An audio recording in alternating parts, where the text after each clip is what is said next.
అందరికీ నమస్కారం. నా పేరు Rama. I hate my wife 68వ భాగం. రచయిత జె. సుజాత గారు. ఫ్రెండ్స్, కథ చదవడం స్టార్ట్ చేసిన వెంటనే వీడియోకి ఒక లైక్ చేయండి. హాయ్ ఐసు అని అక్కడికి వెళ్ళి టైర్డ్నెస్తో చైర్లో సెటిల్ అవుతుంది శ్వేత. ఇప్పుడు వచ్చావా అని ఐసు ఆశ్చర్యపోతూ ఉంటే, మీ అన్నయ్యని పెళ్లికి త్వరగా నువ్వు ఒప్పించొచ్చు కదా.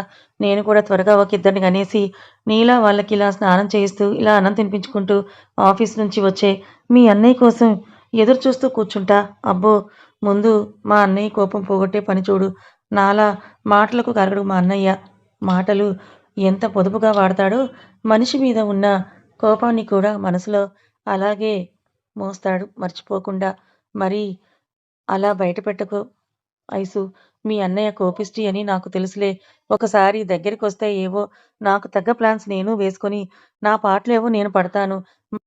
మరెలా రప్పించుకుంటావు నీ దగ్గరికి అని ఐసు అనగా, ఏమో, నా ప్రేమలో నిజాయితీ ఉంటే ఏదో ఒక దేవుడో లేదో దేవతనో కరుణించకపోరా అని అంటూ శ్వేత ఐసు వైపే ఆశగా చూస్తూ ఉంటే, కష్టం బుజ్జి. ఇష్యూ జరగక ముందు వరకు అయితే నీ కోసమైనా పరిగెత్తుకొని వచ్చి ఇక్కడ జాయిన్ అయ్యేవాడేమో అని శ్వేత చూపులకి అర్థమయ్యి అలా అంటూ కింద మఠం వేసుకొని కూర్చొని గడ్డం కింద చెయ్యి పెట్టుకొని, ఇప్పుడు నీ మీద ఫుల్ కోపంలో ఉన్నాడు కదా. అలా అయితే చాలా కష్టం కదా పాప అని ఐసు అనగానే, ప్లీజ్, నా ఒక్కగానొక్క ఆడపడుచు కదా. నీ ఆడపడుచుగా నీకు ఆడబిడ్డ ఆరలు ఏమీ లేకుండా చూసుకుంటా. నీ కొడుకును చేసుకోవడానికి ఒక కూతుర్ని కూడా కనిపెడతా అని ఐసు గెడ్డం పట్టుకొని బ్రతిమలాడుతూ ఉన్నట్లుగా శ్వేత ఫ్లోలో చెప్పుకుంటూ పోతుంటే, ఎహె అని అంటూ గెడ్డం పట్టుకున్న శ్వేత చేతిని విసురుగా తీసేసి, అసలు ఏమనుకుంటున్నారు మీరు? నిన్నటి వరకు వాళ్ళ పెళ్లి సెట్ చేసే పనిలో ఉన్నా. ఇప్పుడు మీ ఇద్దరిని కూడా నేనే కలపాలా అని ఐసు కోపంగా సాగదీస్తూ, ఒక పని చేస్తానే, ప్రేమించుకున్న జంటలను కలపబడను. వాళ్ళ పెళ్ళిళ్ళు దగ్గర ఉండి మరీ పెద్దలను ఒప్పించి మరీ పెళ్లి చేయబడను అని ఒక బ్యూరోని పెట్టుకుంటాను, సరేనా అని ఐసు వెటకారంగా అనగాని, ఏంటి సెటర్ వేస్తున్నావా? ఏదో మీ అన్నయ్య నువ్వంటే ఇష్టం కదా, నీ మాట వింటాడు కదా, నువ్వు చెప్తే ఆఫీస్‌కొచ్చి జాయిన్ అవుతాడు కదా, ఆ తర్వాత ఏవో నా పాటలు నేను పడొచ్చు అని అన్నా అని శ్వేత అంటూ, అయినా ఐసు, నీ ఐడియా కూడా సూపర్‌గా ఉంది తెలుసా. అప్పుడు నీ బ్యూరోకి చాలా డిమాండ్ ఉంటుంది. ఒక పని చెయ్యి, వెబ్‌సైట్‌లో ఒక పేజ్ క్రియేట్ చెయ్యి. ఐసు లవ్ మ్యారేజ్ బ్యూరో ఇచ్చట ప్రేమించిన జంటలకు వాళ్ళ పెద్దలనొప్పించి పెళ్లి చేయబడును అనే క్యాప్షన్‌తో అని శ్వేత అంటూ, నువ్వు ఎలాంటి వారినైనా నీ మాయలో పడేస్తావు ఐసు. ఎవరైనా చచ్చినట్టు నీ మాట వినాల్సిందే అని శ్వేత ఉత్సాహంగా చెప్పుకుపోతూ ఉంటే, మీ అన్నయ్యతో ఒక యాడ్ కూడా చేయించినా నా బ్యూరో ప్రమోట్ అయ్యేలాగా అని ఐసు వెటకారంగా అన్నా, పళ్ళు బిగబెట్టి పక్క దవడలు పైకి తేలి కళ్ళు పెద్దగా ఉండడం చూసి ఐసుకి కోపం వచ్చిందని, ఎప్పుడైనా తన మీద దూసుకొని వస్తుంది అని అర్థమయ్యి శ్వేత నవ్వుతూ ఫాస్ట్‌గా లేచి లోపలికి పరుగులు పెడుతోంది. ఆగవే, అక్కడే ఉండు. నువ్వు గాని నా చేతికి దొరకాలి, అప్పుడు ఉంటుంది నీకు పెళ్లి నా చేతిలో అని అదీని ఎత్తుకొని మరీ శ్వేత వెనకాలే పరుగులు పెడుతోంది ఐసు. నేను దొరకనుగా అని అంటూ శ్వేత హాల్లోకి వెళ్ళిపోతోంది. ఎందుకు దొరకవు? నా చేతిలో నువ్వు దెబ్బలు తినాలి కదా అని అంటూ ఐసు కూడా అదిరను హాల్లో ఉన్న రాజీగారి చేతిలో పెట్టి పరుగులో ఇంకొంచెం స్పీడ్‌ని పెంచుతోంది. వాళ్ళిద్దరూ అలా ఒకరి వెనకాలే ఒకరు అలా పరిగెత్తుతూ రావడం చూసిన వినయ్, రాజీగారు, అభి లేచి నిలబడగా, శ్వేత ఆగు, ఎప్పుడొచ్చావు నువ్వు అని రాజీగారు అడుగుతున్నా, శ్వేత ఐసుకి దొరక్కుండా సోఫా ఎక్కి మరీ అటూ ఇటూ దూకుతూ ఉంటే, ఐసు కూడా శ్వేతకి ఏమాత్రం తగ్గకుండా దూకుతూ, ఆగవే, ఆగనుగా అమ్మా ఐసు, పడిపోతావని వినయ్ గారు అంటున్నా ఆగకుండా ఐసు దొరకకుండా శ్వేత పరుగులు పెడుతూ ఉంటే, అభి వాళ్ళిద్దరిని నవ్వుతూ చూస్తున్నాడు. అద్వైత్ మాత్రం అది అంతా ఒక ఆటలా అనిపించి, ఐసుమా, ఫాస్ట్ క్యాచ్ అత్త అని అంటూ క్లాప్స్ కొడుతూ ఎగురుతాడు. ఒరేయ్, నువ్వు మీ అమ్మ వైపు ఉంటావా, నీ పని తర్వాత చెప్తాను అని శ్వేత అలా పరుగులు పెడుతూనే అద్వైత్ అంటూ ఉండగా, అదే అదునుగా ఐసు శ్వేతని పట్టుకోవాలని అమాంతం శ్వేతని పట్టుకోబోతూ ఉండగా, శ్వేత వెనకాలే ఉన్న అభి వెనక్కి వెళ్ళడంతో ఐసు ఒక్కసారిగా అభి మీదకు పడబోతూ ఉండగా, కళ్ళు పెద్దవి చేసి చూస్తున్న ఐసు అభి మీద పడకుండా కాలు నేలకు గట్టిగా నొక్కిపెట్టి అభి మీద పడకుండా ఆపుకున్న ఐసు అభి ఫేస్‌కి ఇంచు గ్యాప్‌లో ఆగి నిలబడుతుంది. ఐసు కళ్ళలోకి సూటిగా చూస్తున్న అభిని ఐసు ఒకసారి చూసి అతని వెచ్చని ఊపిరి తన నుదురుకి తగులుతూ ఉంటే బరువైన కనురెప్పలు వాల్చగా పక్కనే ఉన్న అత్తని చూసి మైండ్ మాత్రమే కాకుండా కళ్ళు కూడా పక్కకు తిప్పి అభి ఛాతీ మీద ఉన్న ఐసు చేతులను వెనక్కి తీసుకొని పక్కకు చూడగా తననే చూస్తూ వెక్కిరిస్తూ ఉన్న శ్వేతని చూసిన ఐసు మళ్ళీ శ్వేత వెనకే పరుగులు పెడుతోంది. ఇద్దరూ అలా పరుగు పెడుతూ హాల్ వదిలి స్టెప్స్ ఎక్కి పైకి వెళ్ళిపోతారు. అబ్బా! కొంచెం సేపటికి ఇల్లు పీకి పందిరి వేశారని రాజీగారు ముద్దుగా కసురుకుంటూ ఉంటారు. కొంచెం సేపటికి అందరూ కూడా భోజనాల దగ్గర ఉంటారు. ఐసు వడ్డిస్తూ ఉంటే మిగిలిన వారు తింటూ ఉంటారు. అమ్మా ఐసు! నువ్వు కూడా కూర్చొని భోంచేసేయ్. మీ అత్తని కూర్చోబెట్టు. నువ్వు వడ్డిస్తావేంటి? నువ్వు కూడా కూర్చొని తిను. అందరం సరదాగా కబుర్లు చెప్పుకుంటూ తినొచ్చు కదా! అన్నీ ఇక్కడే కదా ఉన్నాయి అని వినయ్ గారు అనగానే, అవును ఐసు అని శ్వేత ఐసు చెయ్యి పట్టుకొని లాగి కూర్చోబెడుతుంది. శ్వేతని ఐసుకి అన్నీ కూడా వడ్డించి తిను అని అంటుంది. అలా కబుర్లు చెప్పుకుంటూ తింటూ ఉన్న వాళ్ళని చూసి మావయ్య ఇంకో 12 రోజుల్లో అదిరకు 11th మంత్ వస్తుంది కదా! చిట్టి తల్లికి చెవులు కుట్టించాలి కదా అత్త! అలాగే 9వ నెలలో పుట్టు వెంట్రుకలు కూడా తీయించలేదు. ఇప్పుడైనా తీయించేద్దామా? ఇప్పుడు కాకపోతే మళ్ళీ మూడవ సంవత్సరం వరకు తీయించకూడదు కదా! అని అంటూ ఐసు అందరితో పాటు అభిని కూడా చూసి చెబుతుంది. నిజమే కదా! అసలు అలా ఎలా మర్చిపోయాను నేను అని రాజీగారు అనుకుంటూ ఉండగా, నీకు నీ నీ కొడుకు గురించి, నీ కూతురు గురించే కదా ఎప్పుడూ ఆలోచనలు. తను అంటే బంగారానికి తల్లి కాబట్టి తన పిల్లల గురించి అన్నీ తనకి గుర్తుంది అని వినయ్ గారు అనగానే, రాజీగారు నొచ్చుకుంటే, అయ్యో మామయ్య! అలా అనకండి. అత్తయ్య కాశీకి వెళ్ళడం ఈ హడావిడిలో మర్చిపోయింది అత్త. లేదంటే మనవల గురించి అలా ఎలా మర్చిపోతారు అని ఐసు అంటూ రాజీగారిని చూసి, ఇప్పుడు మొక్కు ఇస్తే మళ్ళీ ఒక నెలలో చిట్టి తల్లి ఫస్ట్ బర్త్‌డేకి జుట్టు లేకపోతే బాగోదు కదా! అని ఐసు అంటుంది. మరి జుట్టు రాకుండా ఏం ఉండదు కదా! చిన్న పిల్లలకు ఫాస్ట్‌గానే వచ్చేస్తుంది హెయిర్ అని ఆవిడ అంటూ ఉంటే, అయినా దాని తల్లిదండ్రులుగా అవన్నీ మీ ఇద్దరూ ఆలోచించుకోండని రాజీ గారు అనడంతో అభి వైపు చూస్తుంది ఐసు. అవును. మీ మమ్మీ అన్నది కరెక్ట్. పిల్లల గురించి ఇంకా మీ ఇద్దరే చూసుకోండి.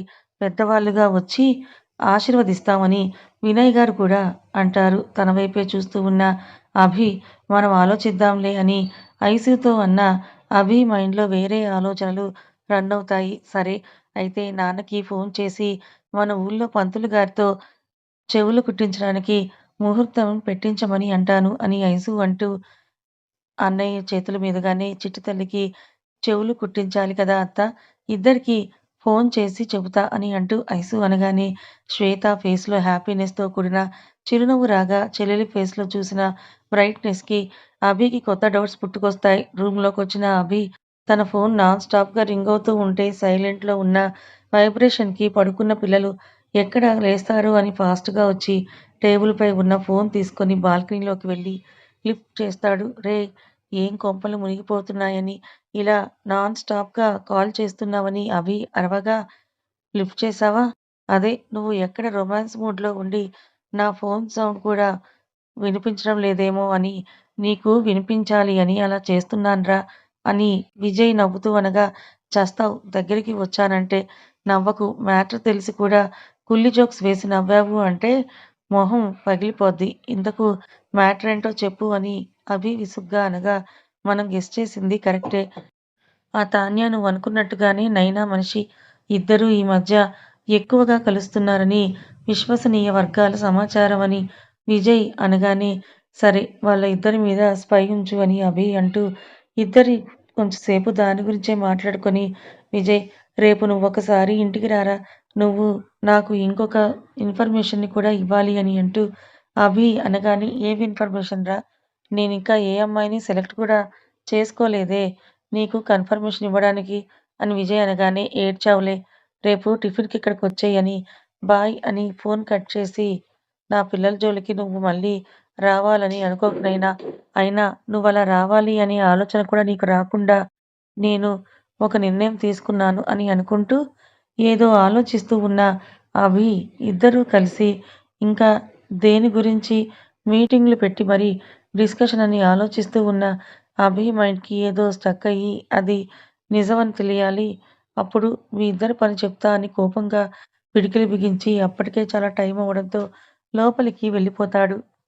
అప్పటికే ఐసు తనతో మాట్లాడాలని ఎదురు చూసి నిద్రపోయిందని బెడ్ రెస్ట్ కానుకొని నిద్రపోయిన ఐసుని చూసి అభికి అర్థం అవ్వడంతో ఫోన్ని టేబుల్‌పై పెట్టి ఐసుకి మెలకువ రాకుండా సరిగ్గా తనని పడుకోబెట్టి లైట్స్ ఆఫ్ చేసి పిల్లలకు ఆ పక్కన పడిపోకుండా దిండ్లను అడ్జస్ట్ చేసి ఐసు పక్కన తనను గుండెల మీదకు తెచ్చుకొని కళ్ళు మూసుకొని పడుకుంటాడు అభి. రూమ్‌లోకొచ్చిన శ్వేత, రంజిత్ త్వరలోనే వస్తాడు ఇక్కడికి అని హ్యాపీగా ఫీలవుతూ ఉంటుంది.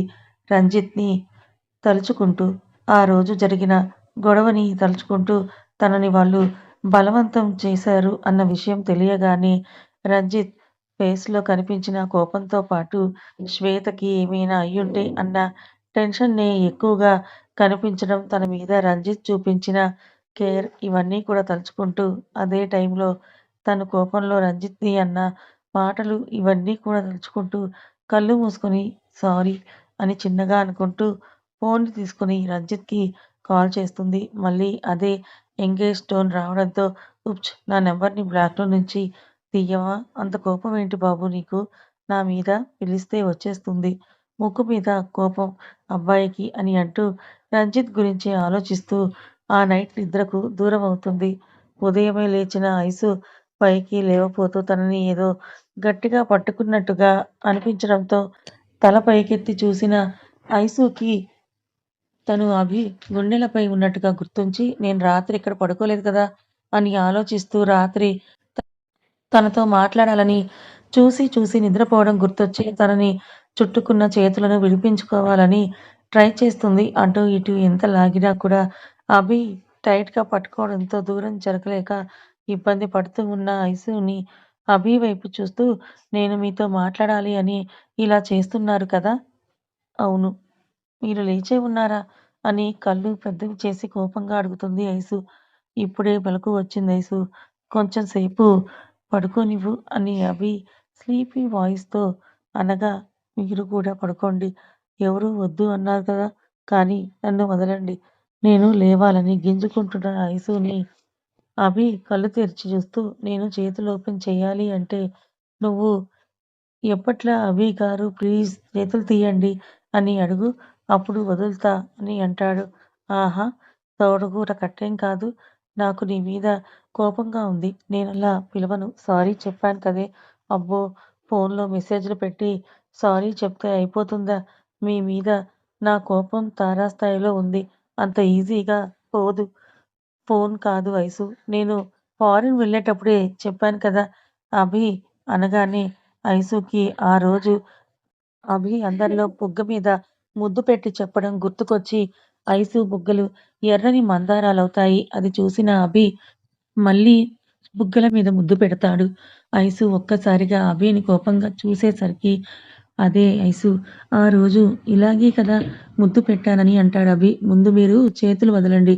అభి గారు అని నేను అలా పిలవను. పోనీ బావా అని పిలుస్తావా? అలా అయినా నాకు ఓకే. అసలు మీరు మీరేనా? అని అభి వైపే ఆశ్చర్యంగా చూస్తుంది ఐసు. అవును. ఇది నేనే. మొన్నటి వరకు అంటే నీకు నిజం తెలియదు కదా! అందుకే అలా ఉన్నా. అయినా నా భార్య దగ్గర నేను నాలాగానే ఉంటాను అని అభి అనగానే ఒక క్షణం అభి కళ్ళలోకి చూసిన ఐసు సైలెంట్‌గా అభి గుండెలపై పడుకుంటుంది. ఓయ్! ఇప్పటి వరకు గుంజుకున్నావు కదా! మళ్ళీ అలా సైలెంట్ అయిపోయావే? మీరు వదలడం లేదు కదా! అయినా మన అలికిడికి పిల్లలు లేస్తారు అని గుడ్ అని అంటూ అభి కూడా కళ్ళు మూసుకోగా అభి చెయ్యి కొంచెం లూజ్ అవ్వడం గమనించిన ఐసు ఒక్కసారిగా అభి పైనుంచి పైకి లేచి బెడ్ దిగుతుంది నవ్వుతూ. ఏయ్! ఇది టూ మచ్. నేను ఒప్పుకోను అని అంటూ అభి కూడా పైకి లేచి అరవగా ఒప్పుకోకండి. హ్యాపీగా పడుకోండి అని అంటూ ఐసు చెప్పి ఈ ఐసునే లాక్ చేద్దామని అనుకున్నారా? అది ఎవరి తరం కాదు అని అభిని చూసి వెక్కిరిస్తూ ఐసు నవ్వుతూ వాష్‌రూమ్‌కి వెళ్ళిపోతుంది. అల్లరి పిల్ల అని నవ్వుకుంటూ అభి కూడా తను లేచి జిమ్ రూమ్‌కి వెళ్ళిపోతాడు. ఐసు కాలేజ్‌కి రెడీ అవుతూ అభిని చూస్తూ ఈవినింగ్ పిల్లలకి కొన్ని ఐటెమ్స్ షాపింగ్ చేయాలి వస్తారా? అని అడుగుతుంది. అభి ఏమీ మాట్లాడకుండా ఉండడంతో మీతోనే నేను మాట్లాడేది. గోడలతో కాదు అని అంటూ ఐసు కోపంగా అరుస్తుంది. హలో! మాస్టారు ఎవరండీ ఇక్కడ? ఆవిడ పిలుస్తున్నారని అంటూ అభి అటూ ఇటూ తల తిప్పి చూస్తూ ఇక్కడెవరూ లేరే అని అనగా చిరాకు వచ్చిన ఐసు చేతులు రెండూ కూడా కట్టుకొని కోపంగా అభి వైపే చూడగా అభి నవ్వుతూ ఐ వింక్ చేస్తూ నాకు ఒక పేరుంది తెలుసా? దాంతో పిలువు బావుంటుంది అని అంటాడు అభి. సరే ఈవినింగ్ మీ కాలేజ్ ముందు ఉంటా అని అభి అనగానే బ్యాగ్ తీసుకొని అదిరను ఎత్తుకొని బయటికి నడుస్తుంది ఐసు. ఐసు వెనకాలే వెళ్ళిన అభి ఐసు చేతిలో ఉన్న బ్యాగ్‌ని లాక్కొని తన వైపే మింగేసేలా చూస్తున్న ఐసుని చూస్తూ నన్ను వాడుకోమ్మా! నేను పక్కన ఉండగా అన్ని బరువులు నువ్వెందుకు మోయడం చెప్పు? అని అంటూ అభి ఐసు కన్నా ముందే ఫాస్ట్‌గా కిందకు వెళ్ళిపోతాడు. వెళ్తున్న అభిని చూస్తున్న ఐసు పెదవులపై చిన్న నవ్వు వచ్చి మాయమవుతుంది. అభి వెనక్కి తిరిగి చూడటంతో కథ ఇంకా ఉంది. ఈ కథ మీకెలా అనిపించింది? నచ్చిందా? నచ్చితే లైక్ చేయండి. మరికొంతమందికి షేర్ చేయండి. ఇలాంటి మరిన్ని మంచి కథల కోసం మన ఛానల్‌ని సబ్స్క్రైబ్ చేసుకోండి. Thank you so much.